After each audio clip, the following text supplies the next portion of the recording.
Welcome to the Trump Breaking News Network, your daily source for up-to-the-minute Trump news. Join us today and every day. Here's today's news. This is TBNN. Trump allies on the offensive against Mueller. By Jonathan Easley. President Trump's legal team and political allies have launched a preemptive strike against special counsel Robert Mueller. Trump's backers are furious about a story that appeared Wednesday in The Washington Post, in which 5 anonymous sources allege that the president is the target of an obstruction of justice investigation for allegedly trying to bury an FBI probe into his former national security advisor, Michael Flynn. The timing of that story, which was published on Trump's birthday and a week after the White House believed the president had moved beyond allegations of collusion with Russia in the presidential election, was viewed by Trump's allies as evidence that the story was planted by law enforcement officials to ensure a shadow of suspicion would remain. It is unclear whether the Post story was leaked by the special counsel, the FBI, former FBI Director James Comey and his allies, or witnesses that have been contacted by those law enforcement agencies as part of the investigation. Many legal experts suspect the leaks didn't come from the special counsel or from current or former FBI officials, but rather from those who have been reached for questioning as part of the probe, or their staffers. The special counsel's office has undertaken stringent controls to prohibit unauthorized disclosures that deal severely with any member who engages in this conduct, Mueller spokesman Peter Carr told The Hill. That hasn't been enough to stop a barrage of attacks against the special counsel and Mueller, the lead investigator, who otherwise enjoys the confidence of lawmakers on both sides of the aisle. Trump has chimed in on Twitter, saying Wednesday that conflicted people are running the single greatest witch hunt in American political history. Aside from Trump's tweets, though, the White House is taking a backseat in the offensive, referring all questions about the special counsel to the president's outside lawyers. Instead, Trump's legal team, the Republican National Committee, conservative heavyweights and right-wing media are picking up the slack, launching a tandem effort to cast the special counsel as hopelessly corrupt.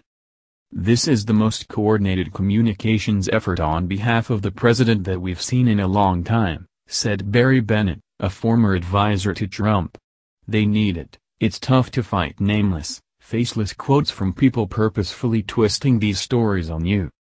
Trump's lead outside counsel, Mark Kasowitz, responded to the Post story by decrying the illegal leaks, which he said had come directly from the FBI.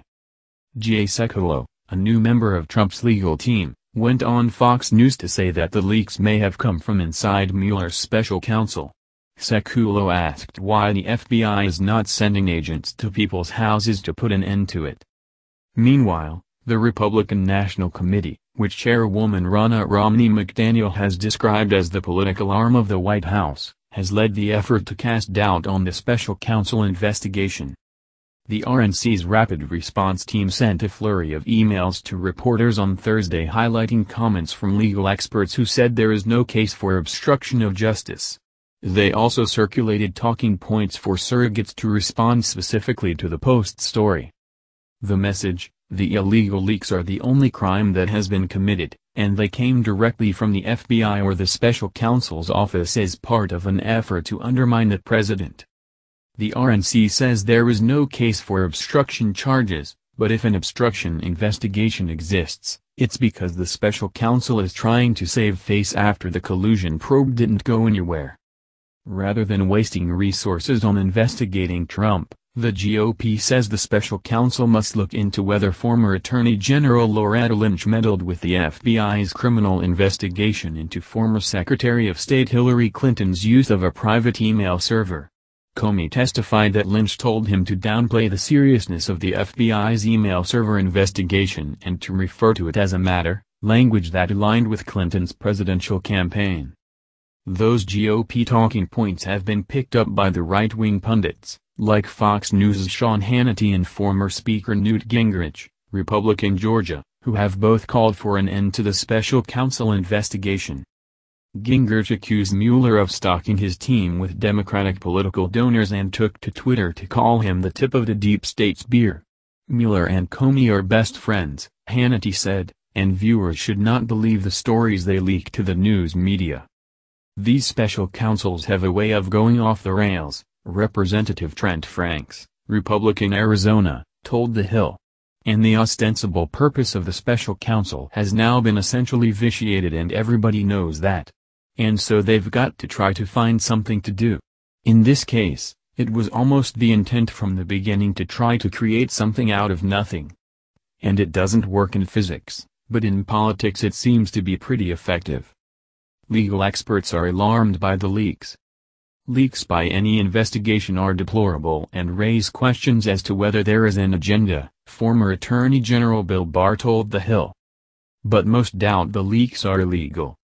Rather, Trump's critics are accusing the administration's allies of muddying the waters in an effort to tarnish the special counsel's investigation. In a series of tweets, Joyce White Vance, who worked as a U.S. attorney in the Obama administration, said not every piece of information that comes to light during an investigation is a leak. Witnesses, even those subpoenaed to the grand jury, can talk about being summoned, subpoenaed, and even the substance of their testimony, she said. This is one of the most common ways news of the existence of an investigation becomes public. Leaks are harmful and often illegal. But don't confuse lawful disclosure with illegal leaking. Trump's allies are undertaking a risky strategy by attacking Mueller 1 year into an FBI investigation, said Bill Jeffress, a prominent Washington criminal lawyer who was on the defense team for I. Louis Scooter Libby's leak case during the George W. Bush administration. There is no question these leaks give ammunition to critics to question the credibility and nonpartisan nature of the special counsel, Jeffress said. But I do wonder why they've adopted this strategy of attacking Mueller, who I know to be a straight shooter. He's made no findings, and if they're confident he's going to clear Trump in all of this, I think it'd be better to just push him to bring a speedy end to it all. That's the news. Join us here every day. Be sure to subscribe and click the bell. See you next time. This is TBNN.